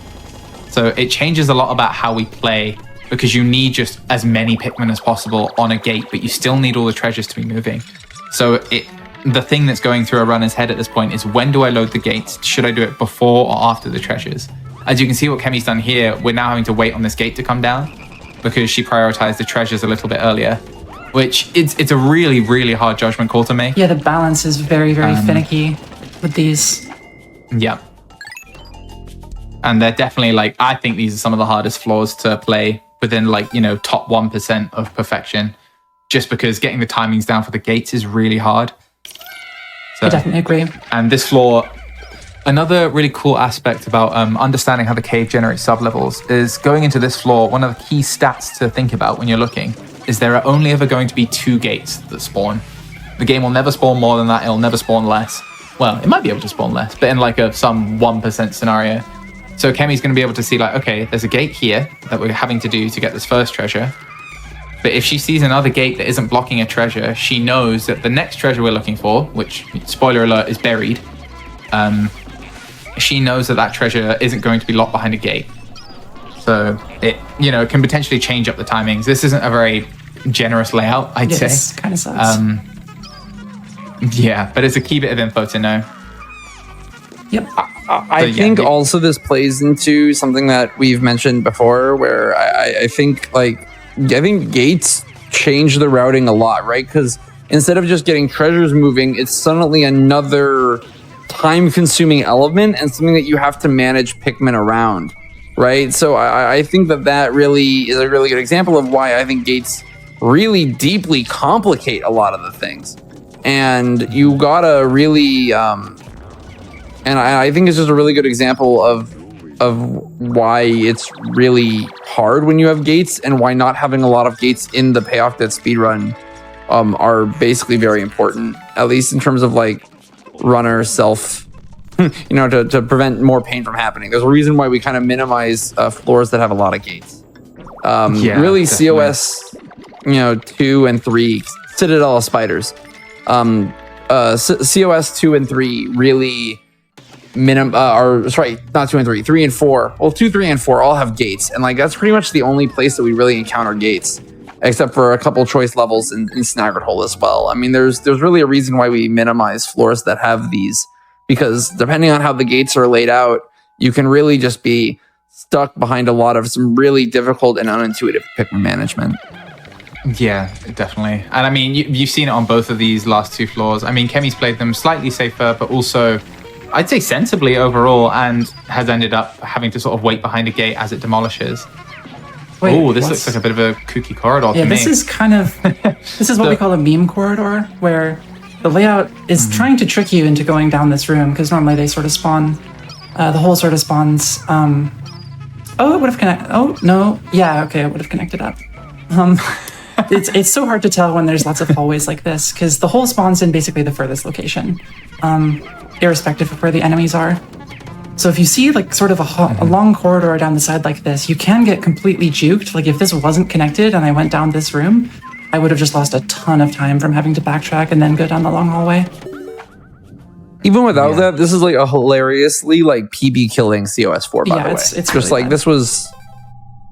this was just like hilariously bad. I just thought it was just really funny. It was like, oh, this is one of those COS4s. So the best case scenario for Assistal Spiders 4 is you can just walk. There's no gate blocking you. You just walk straight to an exit, and it's quite close.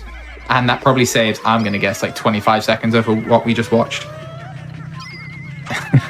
So yeah, it can be really tough. I think like one of my last PBs, for instance, I lost maybe 35 seconds. Just barely got it. Oh, nice. That's called Semi-Cycle. It's basically the fastest quick kill on BD Longlegs, which is this boss. Discovered by a runner named VV Sunny, who we haven't seen for a while, but credit to him for discovering this because it is very sick when you get it. Yeah, so effectively it exploits the fact that right at the top of a purple's throw arc, it will do the pound there as it's falling. So there's this really specific window where you can make a purple pound at the top of its throw arc because it's about to start falling. And the idea of that is that you get all of the pound damage on BLL, even though it's higher, and a purple doesn't look like it's fallen. And then they will immediately start hitting it too. So when you compound those two types of damage, you can just melt BD Longlegs' health. So yeah, a really cool strat, and also much harder than it looks. Yeah, it's very, very precise, and the sort of lineup for it is not super consistent. You'd think you could use like, the shadows on the floor or something like that, but those actually move, and they're kind of in like a slightly different place every time, so it's sort of hard to line up. I personally like sort of draw a line between like the knees on BD Longlegs, but it's a difficult thing to do in just the like couple of seconds that you have to set the trick up. Yeah, it's definitely kind of part vibes based. If I had to boil down that quite nice explanation to how I think about it sometimes. Like, I feel like you just have a vibe of whether you're close enough or not. Yep. All right, so this is the one where if you're going for a PB attempt, your heart is like beating out of your chest as you run down this. I think SBU Diver, who we mentioned before, tweeted about that recently, and it's very true. You have a lot of time to think about here, and this is the final knapsack exploit that allows you to get into Glutton's kitchen early. And this is without having to destroy an electric gate. This is also the last cave in the run, just as a heads up. Yeah. Because payoff debt, we have never seen a yellow Pikmin in our life. We never will. They are slow and pointless and don't help, and they're bad at combat. I heard they added yellow Pikmin in Pikmin 4. Is that true? Can anybody confirm that for me? Rumor on the street is that there are yellow Pikmin within Pikmin 4. That's crazy. This is, of course, a very shocking development. I personally would have called them ear Pikmin, but we can't really change these things in post. But yes, that is what word on the street is. So because this is the final cave, sort of all of the self-preservation instincts are kind of out the window right now. Like, speed takes precedence over Pikmin lives, unfortunately. I know that's probably going to make a lot of people sad because Pikmin are cute and you don't want them to die. But it's all in the name of going fast, unfortunately for them. That being said, Glutton's Kitchen is the main hazard that'll kill you is electricity. So you can't completely just, throw it to the wind, because if something goes wrong, you can just go from 78 Pikmin to like 5. Yeah, like taking chip damage, 1 or 2 Pikmin eaten here and there is okay, but you can very cartoonishly party wipe in this cave. That's a good way of putting it. Yeah, there's definitely been a bunch of hilarious disasters in this cave. Oh, also something that I want to mention, just in case it happens, generally quite unlikely.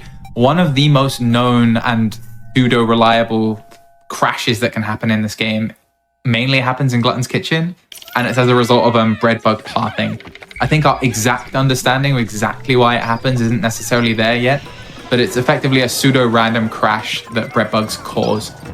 So that might happen, and if it does, if that does on the run, it's honestly blessed, because that's just insanely funny. Yeah, that is insanely funny. Yeah, this is because it's super not common. One thing, again, we avoided it on 2, and it's not seems we're avoiding it here is, as long as the bread bugs don't grab the treasure and run off with it, you're pretty golden.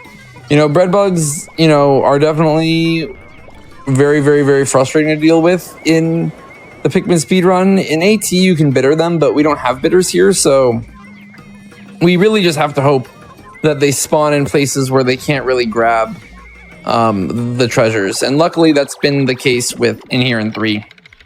Yeah. And in 2, they grab the treasure. We were able to basically win the tug of war before they were able to put it in their little hidey hole, which is important. Yeah, and the final thing as well about bread bugs that maybe is lesser known, I don't really know. The heaviest weight treasure they can grab, as far as I recall, is 20. Oh no, it's 10. Sorry, I don't think they can grab heavier treasures no, it's than 15. 10. 15? Something like that. Believable. Yeah. So there'll be some treasures. So for instance, Kemi started this sub-level and there was a compass. We can reliably know that the bread bugs won't steal that because it's too heavy for them. But the clacker, which is the other one, which is the red and blue treasure, they can steal that. So Kemi did a little swivel to see whether that was going to get pinched before loading up our treasure. So potentially good layout, but it means we don't get to show a cool strat, which has still never been shown in a marathon so far, actually. You can actually get purple Pikmin on top of that little plate to the left. And treasures can sometimes spawn up there, and you can do it with purples, where really you're only meant to be able to do it with yellow Pikmin. So that can bail you out of some really nasty flaws. Yeah, I mean, we basically, we haven't been getting yellow Pikmin in the payoff that route for a while, but that always was a pain because, you know, those kind of ledges are basically what you're supposed to use yellows for, and so it used to be a huge bane of like, is this the last thing we might need yellows for in the run? And luckily, a while ago now, we were able to basically obsolete them, which is very nice. Yes. So a runner called MoKG, who's the former, I guess now, which feels weird to say, world record holder for Pikmin 1, came up with that strat. Yeah. It sort of abuses the... purples have a different throwing sort of physics/momentum system to other Pikmin, so you can use that to trick them up slopes, and it's quite flashy. I think something that's really true in 1, but I also think really obvious in 2 because of how much we abuse it. I think that there's these really interesting, you know, Pikmin 1 and 2 are very physics-based, right? Where, you know, if you run and you throw a Pikmin, the Pikmin will go farther than where the cursor is, right? Like it isn't point-and-click cursor-based Pikmin throwing. It is really a physics engine, right? Mm-hmm. And because of that, you can really abuse, like, how the Pikmin behave. And I think it's such a big thing in 1 and 2 is, like, you can really figure out how to throw Pikmin where you want them to just based on, like, you know, your angle and your arc and, like, a lot of very physics-based stuff as opposed to just, like, well, you can't do it because the game says it's impossible. You know, it is really based off of an engine, and I think that really opens up a lot of the possibilities for what you can do, which is very nice. Yeah, definitely. And it's come up with some really cool creative tricks off the back of that as well. Just as well, in terms of talking about potentially playing floors a bit more risky than you would early on in a run, GK5 is the perfect example of this. Yep. Not killing with these cannon beetles, letting boulders just fly across the middle of the room. It's like, okay, if they hit the edge of a treasure, as we sort of previously established, right, they're probably not going to get that many kills. We only need, you know, rigorously like 50 Pikmin to finish the last level, as long as you've got a few purples. So whereas in categories where this is not the final cave of the run, you are like religiously in small cam to deload everything. You're killing every one of these little bull bears. Like, you're playing incredibly safe. It's actually very, very hard to play this floor safely without losing a ton of Pikmin. So it's kind of fortunate that we get to do it at the end in Payoff Debt, because it's just a lot faster that way. Yeah, definitely. And every enemy as well, like those cannon beetles that are in the sort of semicircles, they have a larger radius that you have to zoom in the camera versus other enemies too. So they're very difficult to, I don't know, deload and get rid of. This is the last floor of the run, by the way. We will be paying off the debt after this floor. The giant bread bug is the enemy of this floor, and so basically, unlike other bread bugs, we cannot ignore this guy. You know, we have to kill him. So we're gonna do this just by hoping that he ferries enough bodies that we can use to kind of reversal him on, and then basically go from there and hopefully make him bonk against the ship to drain his health. So that's what we're going for.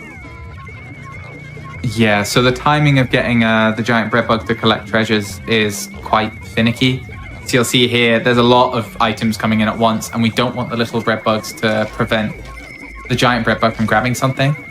So Kemi's sort of making the smaller bread bugs dance, and as soon as the giant bread bugs grab this, you're home free, basically. Yeah. So you can see Kemi doing a bit of a victory lap to the exit here.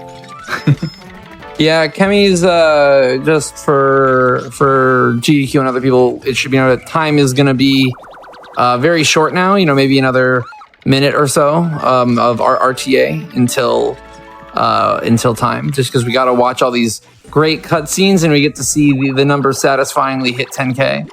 But yeah, this has been, honestly, I think there's been like a lot of really interesting stuff this run. I mean, there's obviously been a lot of trials and tribulations, some nasty RNG, but also some very nice multitasking and some nice plays in that regard. So I think it's awesome that we were able to kind of get this nice showcase, especially in lieu of Pikmin 4. Yeah.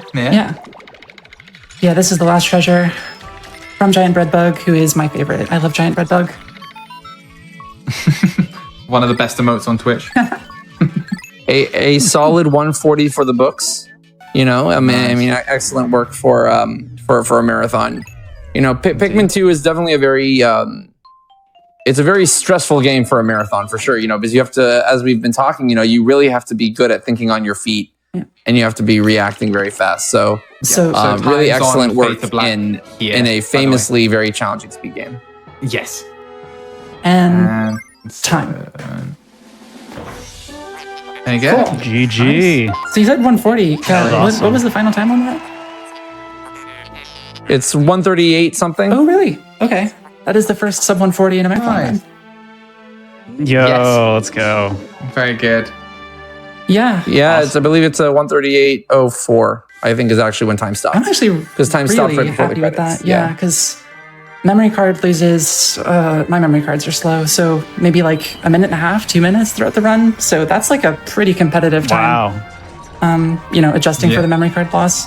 I'm very, very pleased with that. Of course, I had some pretty good luck in places. I got stupendous lens. But yeah. But definitely very good play overall. I mean, I think you did a great job. So yeah, awesome. Definitely.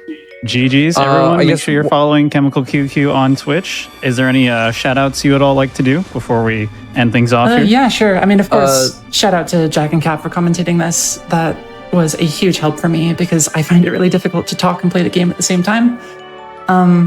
Shout out to the entire Pikmin speedrunning community. Everybody is wonderful. It's an incredibly welcoming and friendly community. Go ahead and join if you're interested in running any of the Pikmin games, especially Pikmin 4. There's a lot of discussion around that now. Thanks to everybody who has supported my nonsense throughout me playing a children's game from 2004 for 2.5 years. The only shout out that I want to do is basically just a second. Like, if you're really interested in any kind of Pikmin speedrunning of any game, both new and old, remasters or otherwise, please join the Pikmin speedrunning Discord. You can see the Pikmin speedrunning Discord linked at any of the relevant speedrun.com websites for Pikmin. Definitely feel free to stop by. Really no prior speedrunning experience or knowledge required. You really feel free to just get in and see what all the noise is about, pretty much for any category that grabs your interest and any version of the game that grabs your interest. So I would definitely just shout out, checking that out, because I think that's just really worth your time if you're interested. So I would really recommend supporting that. Yeah, and I guess thank you, GDQ, for having us as well. And people give Pikmin 4 demo speedrunning a try. Who knows? Maybe you can beat my time. Yeah, I was going to say, for sure, I definitely want to have a Pikmin 4 related special once that comes out, sometime a little bit after it comes out. So definitely going to look into that. And check out the Pikmin 4 community, or Pikmin community in general. Check out Pikmin 4 speedruns. Be sure to follow the runner and the commentators today. And we're going to do a little break now before we switch to the next run. Again, theme of this Hotfix special is Direct to Hotfix, so we're covering some stuff announced at the latest Nintendo Direct. So the next thing we're doing is a Pokemon Sword speedrun, for a Pokemon Sword DLC speedrun specifically, because we're going to talk about the Pokemon Scarlet Violet DLC, and we're going to kind of talk about how Sword DLC changed speedruns and added some new categories and stuff like that. So if you're interested in that, definitely stick around. We're going to cut to our break now, but before we do that, just a reminder that your subs, Prime Gaming subs, gift subs, and bits cheered on the GDQ Twitch channel help support GDQ Hotfix. Please consider subscribing if you enjoy the daily speedrunning content like what you just saw today. Real?